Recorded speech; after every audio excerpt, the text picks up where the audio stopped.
Say be na otwemi ensani na otwemi enu na me ensani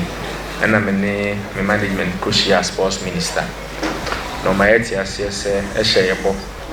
se omo homodin se omo ne contractors no mo bewie adwuma no ansa na ya hye ase enso yan club license mu nsensem na be hia se mpanifo be ye inspections and many ya na wo see choose a venue I be use the copem say adwuma na ekoso mase no omo bewie na ye dwendwen ho no na akoye se nkran ana tamale say he decided say as management say you be nkran as first option na ya fatamale as second option pending the completion of the Kumasi area ifi ni Yakoba ntiam na Yakoba say ye choose in crime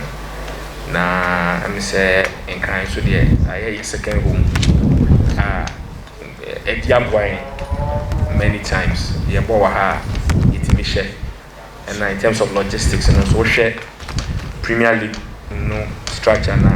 teams in the were in and around the Accra area for Accra Accra rivals as football ha Interlice wa ha Great Olympics wa ha Liberty wa ha we share the free and Cape Coast Dwarfs and wasa Takrade into na yebaha abeboan in terms of movement and the proximity to the other teams and I think your support base here no very strong. It's even argued say within the greater Accra region, I'm saying you're more support than even